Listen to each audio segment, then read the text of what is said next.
Hello and welcome to Troye Talk, a podcast going through the entire discography of Australian pop sensation Troye Sivan, one song at a time. And in today's episode, we are going to take a look at Papercut. Get the bandages ready, stay tuned, and thanks for listening.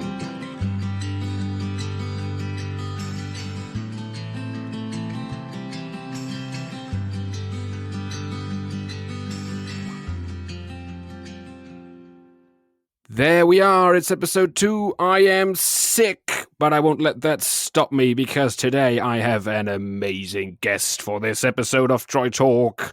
Her name is Amy. I can't think of a word that rhymes with Amy. Amy! Wow, I fucked that up. Amy, how are you? I'm doing great. I'm really sad to hear that you're sick. Is it? Are you? I did a COVID test today, and it was about to negative. Say, do you have the Rona? That's the first. Do not question. have the Rona. Okay, honestly, good, then. I kind of wish I had the Rona because then at least I got the antibodies because I'm not getting vaccinated anytime soon. I got Germany. my first shot because I teach. So, haha, get mine, Grandma. Yeah. Oh, I see it. Amy, stick me in the arm. Don't care.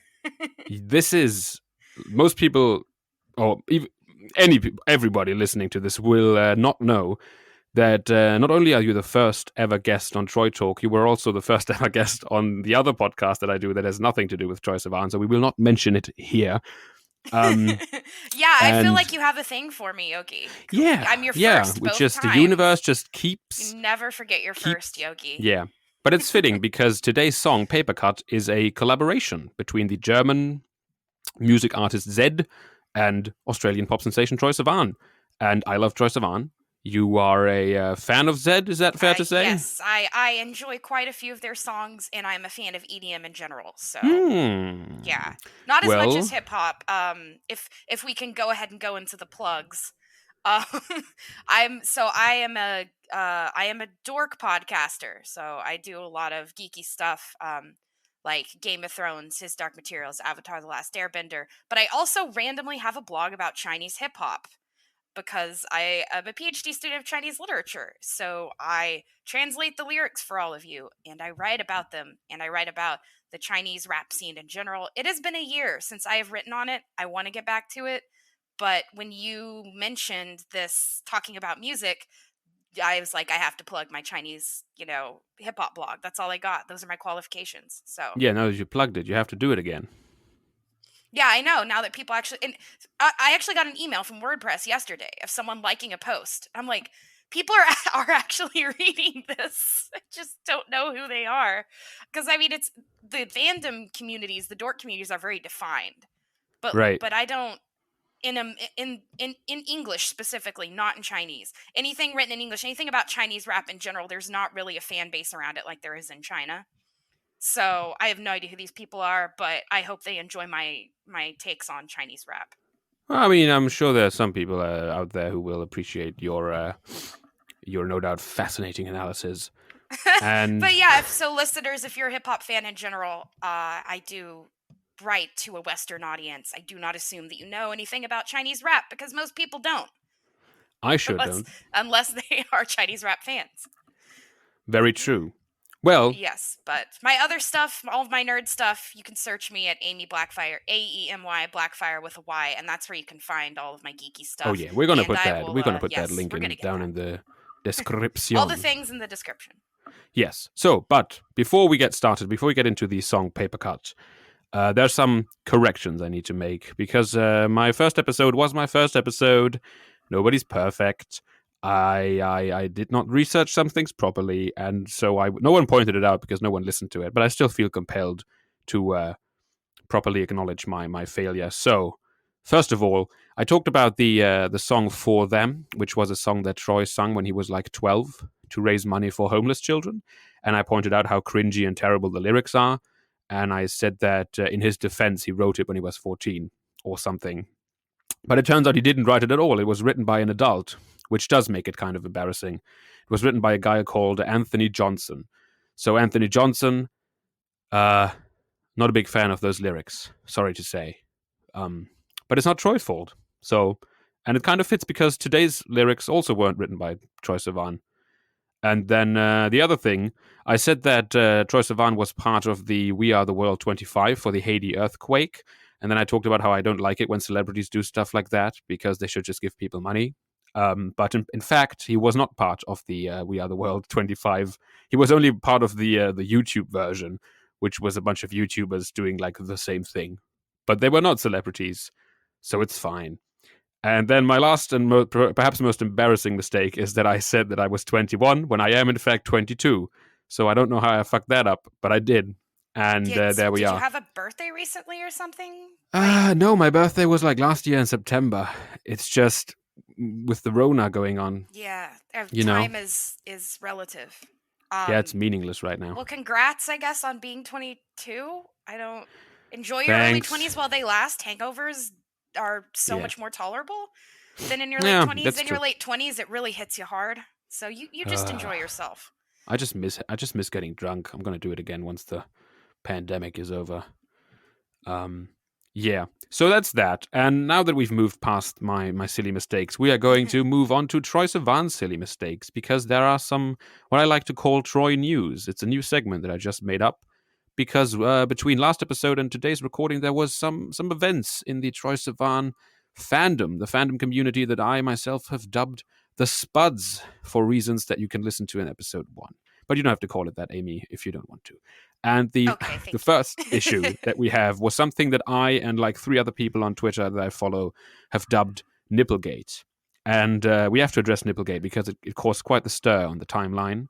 So, Amy, I'm going to fill you in on this because you are... give me all the juicy hot tea. You know nothing. Here. I know nothing. I that's the thing, is I'm here because I like EDM and because I'm Yogi's friend. So I don't really know much about Troye or anything. So tell me everything. Right. So what happened was Troye Sivan posted a picture of his like left boob on his Instagram, and there was some like weird red light going on, and that's about it.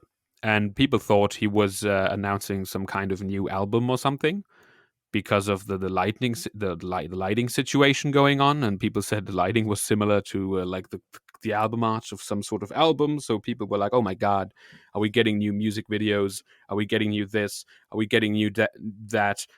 But the one aspect that I felt was criminally under discussed is that nipple is weirdly far to the left. Yeah, is he? So I'm looking at the picture right now, and listeners, I suggest you do the same so that you can fully appreciate our discussion of Nipplegate. It is. First of all, it's perky, good for you, and second of all, it's skewing it's like pointing to the left, like it's giving directions, and I don't understand. Like he must be angling his chest to the left. That's the only way that this makes sense. Otherwise, I think he needs to consult a doctor. Yeah, like I don't want to sound creepy, but I have seen a lot of pictures of him shirtless, and I've never felt that his you totally haven't then shared them with your friends so that you can thirst together. That doesn't sound like you. I never do that. Never. How dare you? But yeah, I just, to me, when I watched it, it just looked like maybe the sun was coming at a weird angle, and he just happened to not have his shirt, and then he took a selfie, and people went nuts because the Troye Sivan fandom is hurting. They are craving any kind of new content, so they all got their are right now. They all got their tinfoil hats on, and there we are. But yeah, I think it's just he hasn't released a horny Rona album like Ariana Grande. That's weird. No. Well, he did release some music videos that he filmed on like his laptop in his house because he's not allowed to leave. And in one of them, it's just him standing around in his underwear, and he added a whole bunch of color filters and Is it just because of the Rona, or has he been kidnapped and trapped? No, it is because of the. I hope it's because of the Rona. Okay, I was like, if he's under house arrest, it must be because that nipple is criminal. Yeah, sorry. But speaking of horny coronavirus, it's because even though he added all this distortion and color, you can very clearly see the outline of his ball sack in the underwear that he's wearing. And I watched it and I was like, is that allowed on YouTube? I hope it's allowed. But yeah, I mean, normalize the balls, people. This is an important normalize feminist campaign that I am ball outline. Yeah, so that's that. That's Nipplegate dealt with. And then the other one that we had was I was in this new thing that they have on Twitch. I called the space, where it's like a chat, like a voice chat room, and I was in one, and suddenly people started freaking out because for the first time since Valentine's Day, Troye Sivan went on Twitter and he tweeted, "Who wants to fight?"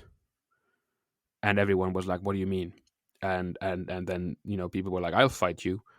And then he posted a video of himself where he like swings his fists at the camera, and he's also wearing some kind of tote bag, and it was just really strange. And I yeah, make of that what you will. So, is he announcing a new album called Fight or Tote Bag? Yeah. I don't know. Or fighting. Does he love messing with his audience who is content deprived?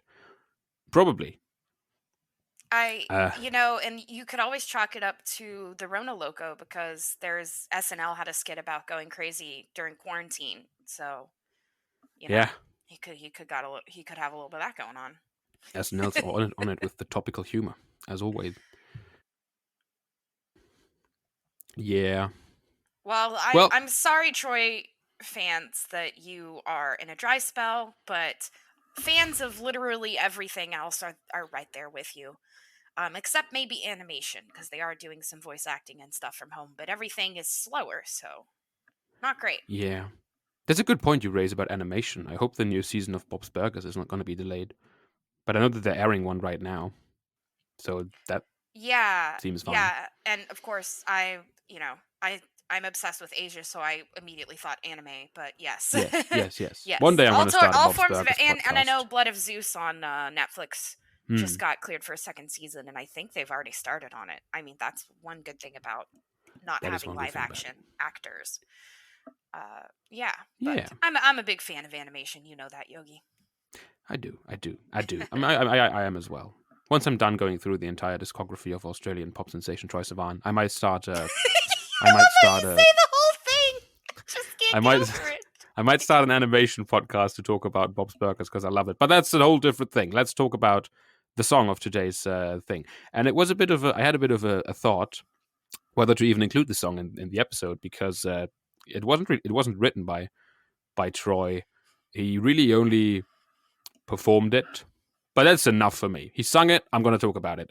Yeah. But first, as I did last episode, because I cannot play the song for copyright reasons, we have to read these lyrics out like the poetry they are. Not all of them, though. That would take too much time. But some of them. And I was thinking, you being the guest, do you maybe want to do it? Should I do it? Would you? Go ahead. Am I doing this seriously, or can I do dramatic actor voices? Read it like the poetry that it is. I was staring at the ceiling. You're so pretty when you're mad. All that I can hear is breathing. Sorry, I can't do that part. And we're stuck inside the silence in a cold, cold war. We're too proud to say we're sorry. More ahs. Right now it feels like we're bleeding so deep that we might not get back up. Our words will tear through the surface like a paper cut. Right Very now, nice. I don't know why I love you. You keep going. All right. Oh, sorry. I can stop. I didn't really. I should have probably marked down how far we're going to read. Well, you know what? Read the other one. So read the next verse as well. Read the next verse. All right. Do it.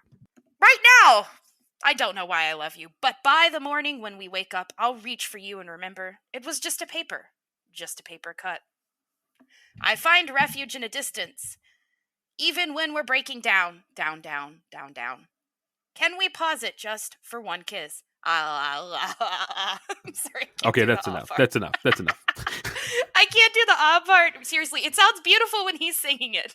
Like that, right? Are we allowed to hum? Is that against copyright? I think I might get a strike just for what I just did. Okay. Let's not risk it. Okay, so we have a song called Papercut. The reason we talked about earlier of how you're big into Chinese things. You're a PhD student of Chinese literature. And I thought, paper was invented in China. And that is all the excuse I need to invite Amy on the podcast. Yes. Do you maybe want to share a bit of history of the history of paper in China? Is that something that... yeah, of the history of paper. I know a lot of people here are like, I'm just here to hear about how Troye is awesome and sexy, and we're definitely getting Oh no, that. it's mostly the podcast is mostly an excuse to talk about other things that I want to talk about. The history of paper. I know, yeah. Yes, but maybe keep it short for very short. Yes, paper was invented in China, and that is the first example of documents on paper that we have is from China. And of course, it's one of the major inventions. They also invented block printing, what we know as gunpowder, which was exploding power, originally just used for fireworks, not for killing people, and the compass, all sorts of things. So yes, it was invented in China, and you might have heard the death by 1,000 cuts, and a lot of people also associate that with China. That was actually normally used as a form of torture to get information out of people, not necessarily a way to kill them, but it technically people would die from the torture of 1,000 cuts because they were not confessing, they were not giving up information. Could have been say cuts. When we say cuts, are we actually talking about like paper cuts? So the death by 1,000 cuts is literally, so there's something called the Tang Legal Code from about 600 CE, and it has all these crimes and punishments in it. And one of them is to be tortured and cut every time when you don't answer. And some people have actually died from that. So they're not cutting you with paper. But Chinese invented paper, and death by 1,000 cuts is a Chinese reference. Hence why I'm here. Boom. It's also the name of this episode. Yes. Papercut. Death by 1,000 cuts. Yes. And the thing about 1,000 cuts, I think actually, Yogi, that connects with this song and with Papercut is that it's not necessarily that the one cut, right? It's this culmination of all the cuts. And with the Papercut, especially because this appears to be about basically a falling out with someone. Right. It's also, when you think about a paper cut, I don't know about you, but my paper cuts bleed a crap ton. And then I have to stop the bleeding and put on a Band-Aid because otherwise I'm going to keep hurting it when I like try to turn a page or something. So I think what's interesting about kind of what I think they're doing in this song with the idea of a paper cut also is that it's something that can be re-injured. It's kind of like a scar left over, just like when you have a bad breakup. And it hurts so much. Yes, and it's so small, like ridiculously much. Like yes. I would rather cut myself. I've cut myself with a knife, and the initial pain is worse. But the paper cut it just stings. And there's actually a scientific reason for that. I would rather stub my toe and be on the ground for 20 minutes, like in SpongeBob, crying, like in a fetal position. You'd rather stub your toe while you're doing your spice garden. And cry for 20 minutes. I really do. Like, I hate stubbing my toe. I hate so many things, but I think Papercut is something that it's also something that's usually very innocent. You know what I'm saying? Like, I'm just trying to yeah, that's what I get for reading a book. Do this paper. Yeah. I mean, stubbing your toe is also, it's in the same like realm of minor injuries that are very hurtful. I stubbed my toe the other day. It was a nice sunny day, and there was this shirtless guy on a bike drove past my house, and I ran to catch a better glimpse, and I stubbed my toe on the table, and it hurt very much. Oh, man. That's like when I thought this person in the car next to me had really good hair and was really good looking, and I like edged my car forward a little bit to get a better look, and then I had a fender bender with the person in front of me. So that's how thirsty I can That's what we get. But to get it back to the paper cuts and why they hurt so bad is because there is a bacteria on them that on paper that causes this immense pain for this really, really minor, not very deep cut. And when I researched this episode, I found out that actually there's multiple accounts of people who almost died from like flesh-eating bacteria and like gangrene because they cut themselves on a piece of paper, which is crazy. And then when I read that, I realized that it's been a very long time since my last paper cut. Like, the last one I actively remember was when I was a child. And that one was the one where I was like, Jesus Christ, this hurts so much. Right, yeah. That it's going to become a permanent memory in my brain about how much paper cuts hurt. But I think because, like the modern age, paper's just not really used that much anymore, which is a good thing because, poor trees have to die for it. Because it's evil and wants to kill you? Oh. No, but it also hurts, yeah. So it's been a long time. I don't cut myself on paper a whole lot. It hasn't happened. Yeah. In like the last 5 years, I think. I have ebooks, obviously, especially with Corona as a student and as a teacher. I need to have ebooks because I don't necessarily have access to the library all the time. With COVID, everyone's all over the place, but I do prefer paper books. And I think something interesting too is something I've noticed is the quality of the paper. Like crappier paper I've cut myself much more on crappy paper than I on like see. nice thick paper. Yeah, because the thinner something is, the more likely it is to cut your skin. That's another Yeah. thing about paper cuts. That's why paper cuts you, because it's just a very, very thin edge. Yes. Yeah, and Yeah. actually I also go, getting slightly away from the paper cut metaphor, which we'll obviously come back to. I really like the line that starts with, "In a cold, cold war, we're too proud to say we're sorry." And that, like, when I first heard it, that lyric actually really stuck out to me because I think that's really common in relationships, especially ones that are tumultuous. You kind of, you do realize you both have done wrong, but you kind of get in your corner and you get stubborn about it.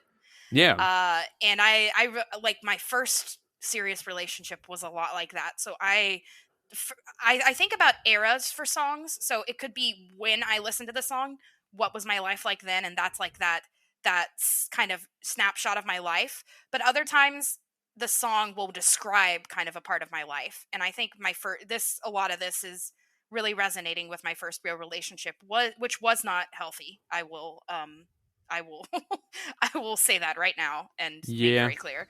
They tend to not be.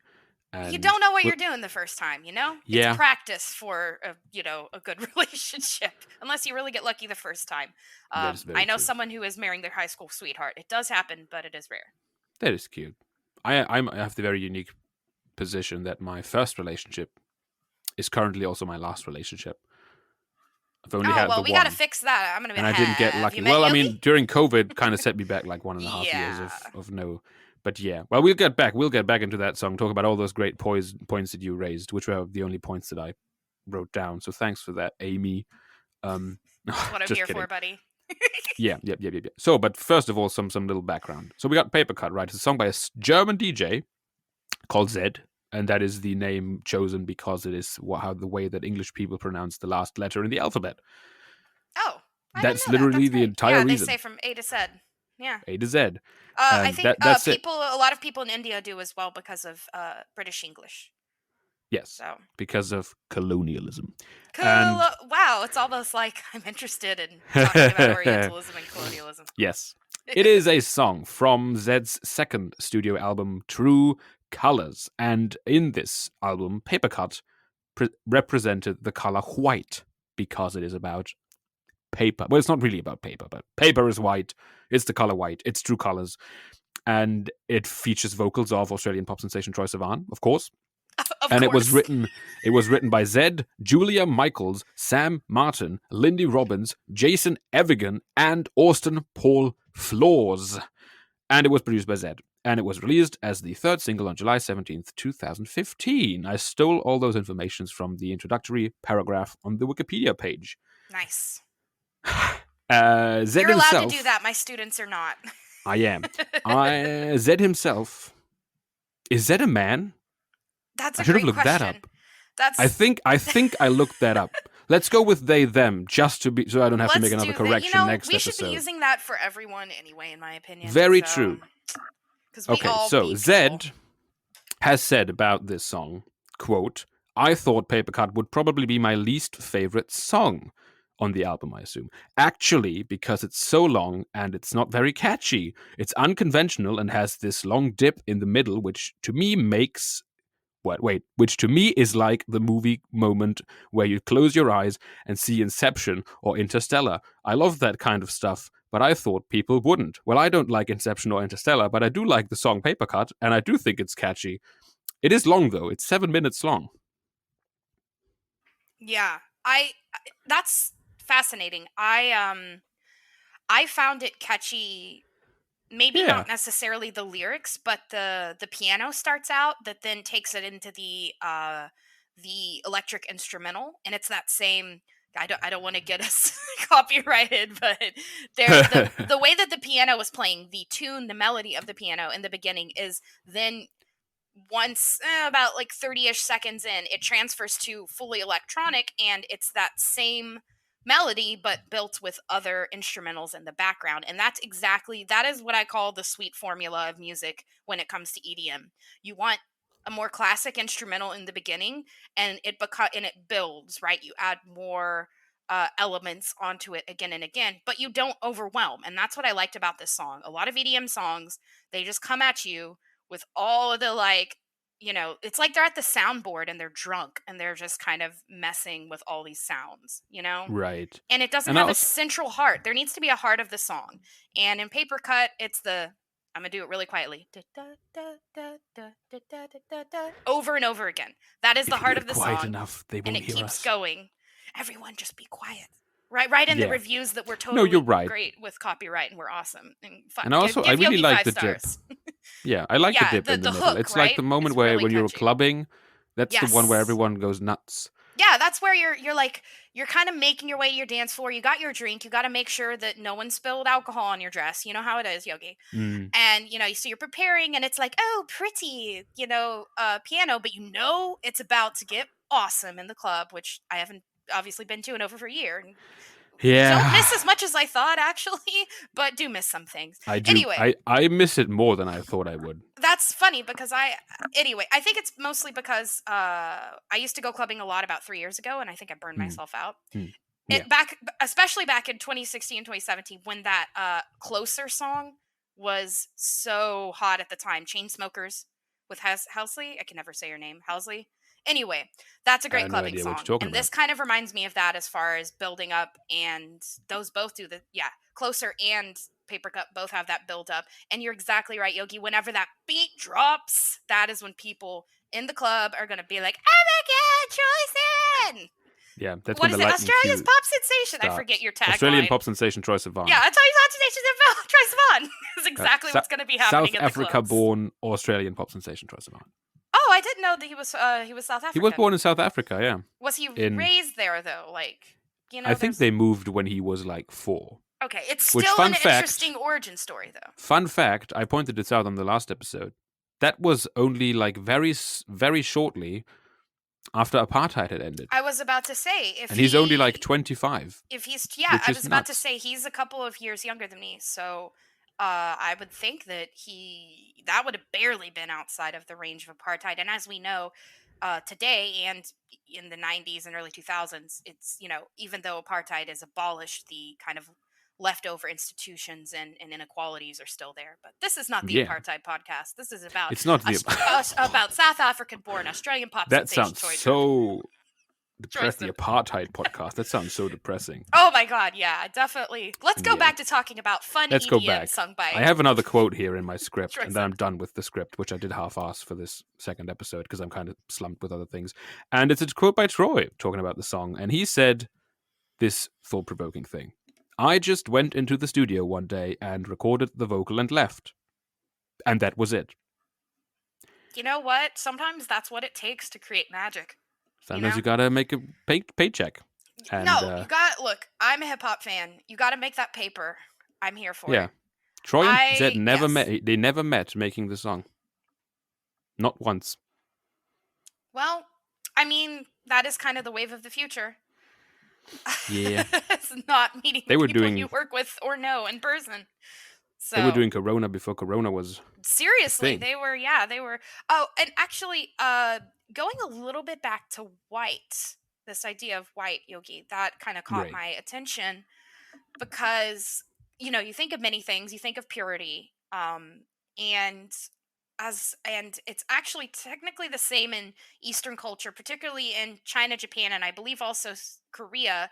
You wear white to a funeral, right? It's the color of mourning, whereas we wear black in the West, and you would think, oh, that's the color of death, and that is true, but it is also the color of someone basically moving beyond this realm, which is impure, into a more pure kind of, that there's not necessarily any heaven originally in Eastern teachings, but it's like a different realm or reincarnated or all sorts of different explanations.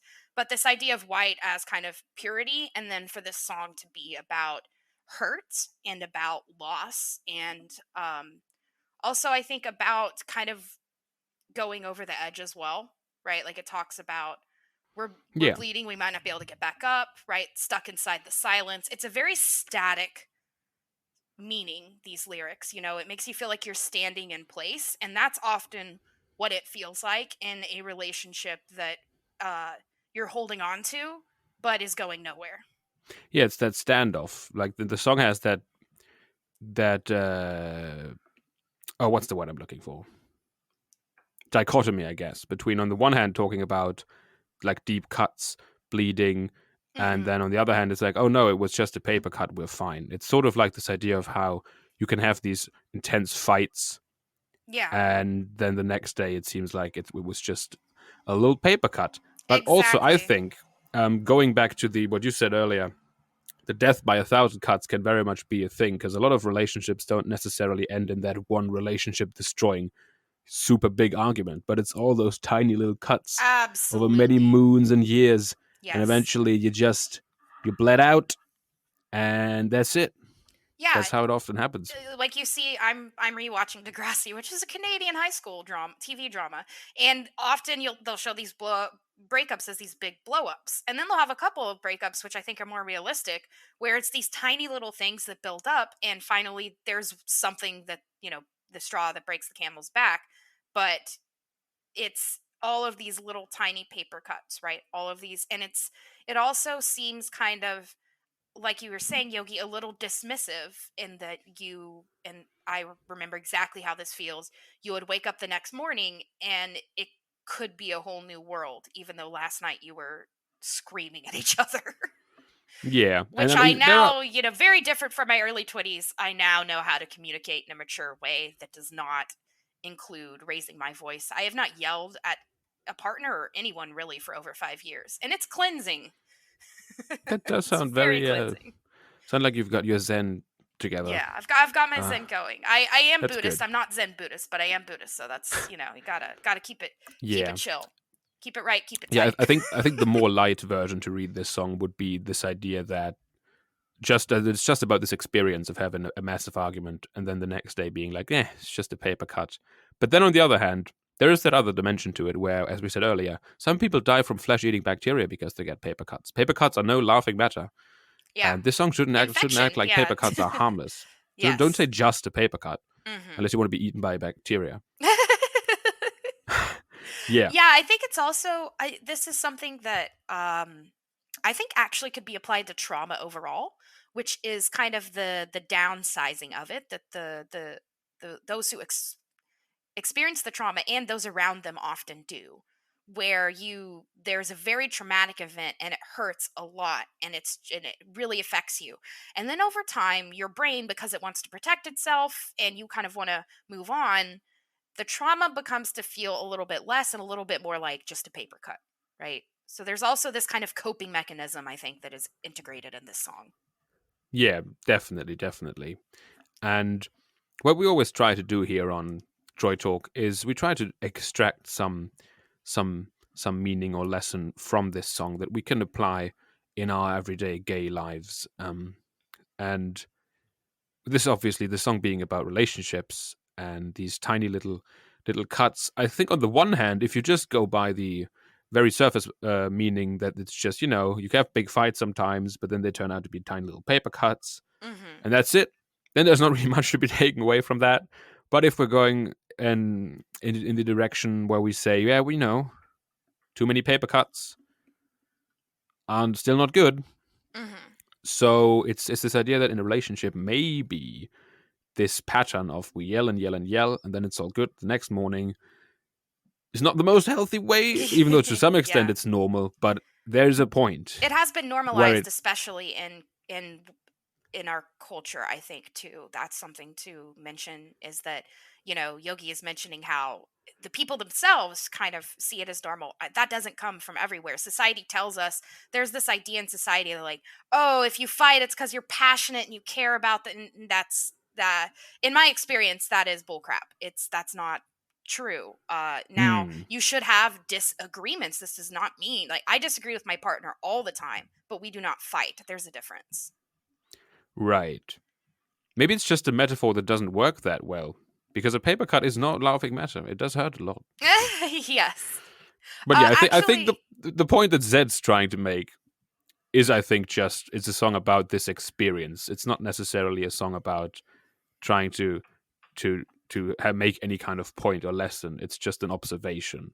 But we can extract from that the idea that this is not how things should go. You just you just get hurt, and then you wake up the next morning, you stare at the ceiling, and you say yes. and then you're fine. Yeah. You got to talk it out. You got to sit down. You got to work through your disagreements.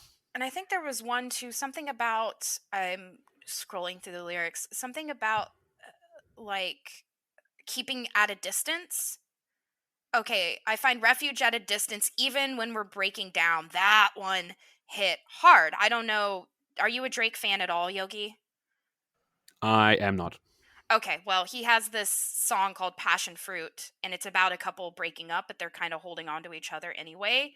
And this reminded me a lot of that song, which is where you kind of like, you kind of have this cognitive dissonance. You kind of separate this, like, you feel that this relationship is permanent, and it doesn't feel like there's really a way to get out of it. So you kind of put things on the shelf, and I think that's what Papercut can, ignoring a Papercut can kind of be equated with, is just kind of, I'm going to deal with this later. Like, I'm not going to deal with this right now.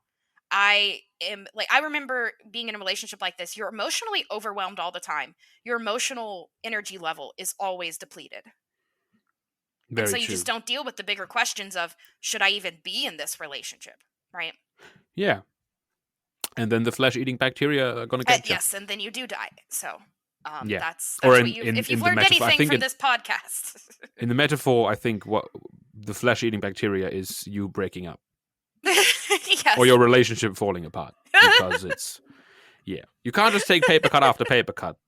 Even though, again, to some extent it is normal to blow up every now and then wake up the next morning and be like, nah, I may or may not have overreacted. Yeah. I actually, Yogi, I also am interested in queer studies. I think you could also do a queer reading of this. Oh, yes, please do. That's what we're here to do. Oh my God, yes. That's okay. What we do.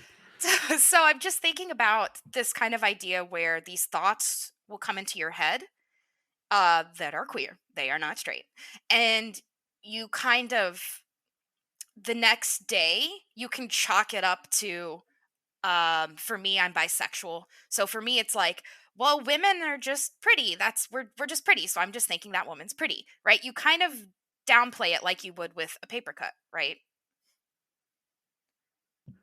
That's a good point, yeah. I mean, you can apply it to loads of things where it's like, oh, yesterday it seemed like a big deal, but now it's just a little paper cut.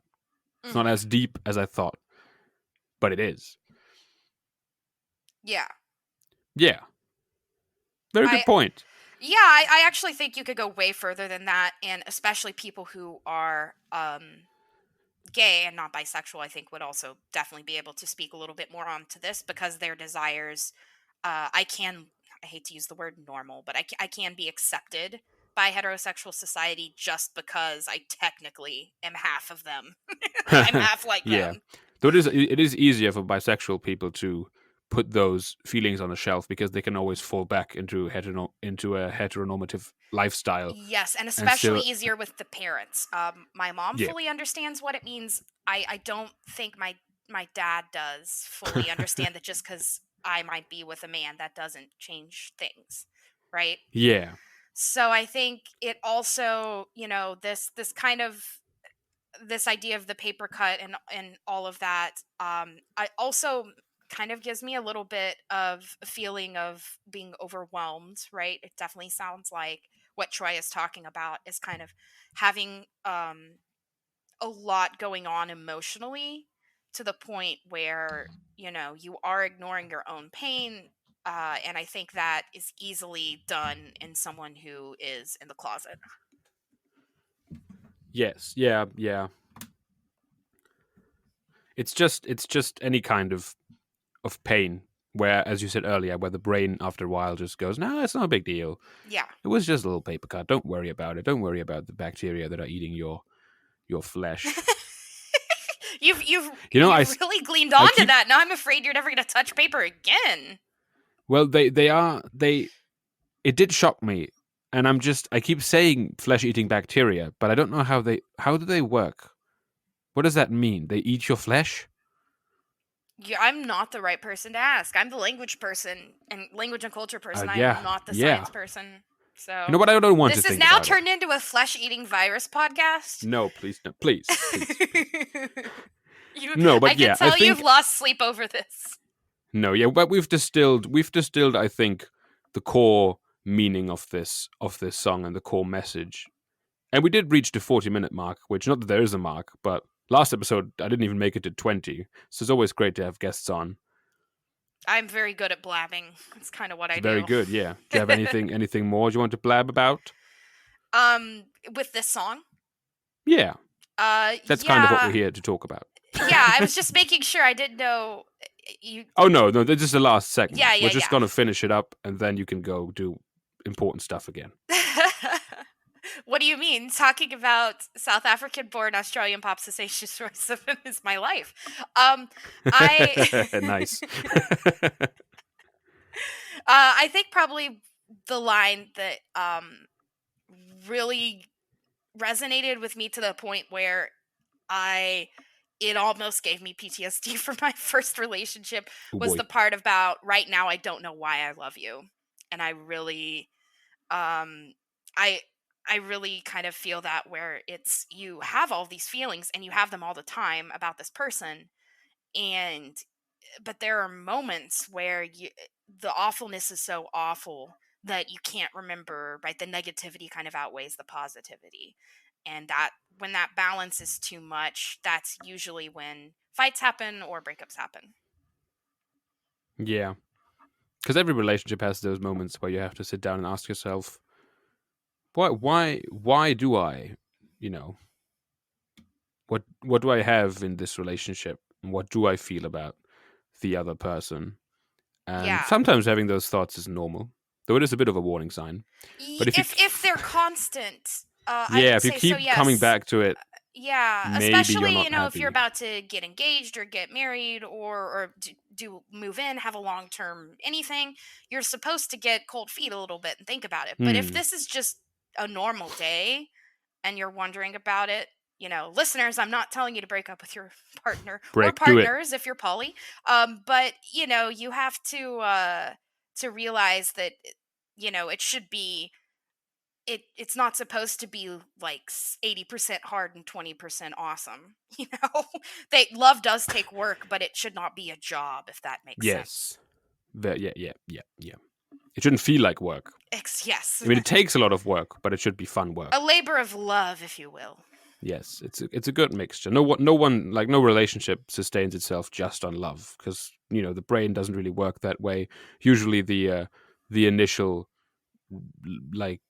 giddy loviness wears off after a couple of months. Yeah, the serotonin levels drop after about 3 months. Yeah, and then it's just like, do we gets still... real then. Yeah. Like, I don't know, have you seen How I Met Your Mother, Yogi?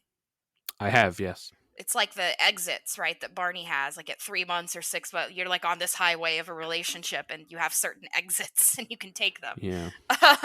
So, if you have been every single exit you've been having these feelings, then maybe it's time to reassess. Is kind of, I think, what Papercut could say to someone who is currently in this type of relationship. Exactly. Have your fights. It's normal. Well, don't make sure you don't die the death of 1,000 cuts, though. This has been some cutting edge analysis. Oh God. I'm sorry. Oh my God. I wanted to make a good pun, but I blanked. Oh my gosh. Okay. That's it. I'm shutting it down. This is the end of the podcast forever. This is it. Only 2 episodes. Thank you. 2 episodes in. I just realized that I forgot to look up what the next episode is going to be about. It's whatever song is next chronologically on the Wikipedia list of chronological, songs of Australian pop sensation Troye Sivan. Chronologically through the discography then. Yeah. Okay. I started with Happy Little Pill, first ever self-written single. Now I did Papercut, which is, technically just he went into a booth and sang songs for someone else. But yeah, so most of the credit goes to Zedd. Good lyrics and good song. Good vocals by Troye Sivan. Good message. And a great analysis by Amy, my guest. Thank you. What more can I say? It was fun. Yeah, I still can't believe you started this podcast. It was we were just joking. We were joking about your thirst for Troye, and we did. Look what's happened. Well, all my best ideas start out as jokes, and we'll see for how long I can keep it going. You're certainly welcome to return anytime you want to, because it's nice to have someone else to talk to when doing. Oh yeah, and I love talking about music, and it's something that I don't really create content on. I tend to create content on comics, TV shows, movies, and yeah, it's nice to actually talk about music because I do have a lot of thoughts. So yes, and as I said, all of you listeners, if you have fallen in love with Amy and her analysis skills while listening to this, you can find all of her links in whatever description of whatever platform you're listening to this on. I just ended my sentence with a preposition. That's okay. I will allow it. It doesn't It's matter. just a paper cut. Don't worry.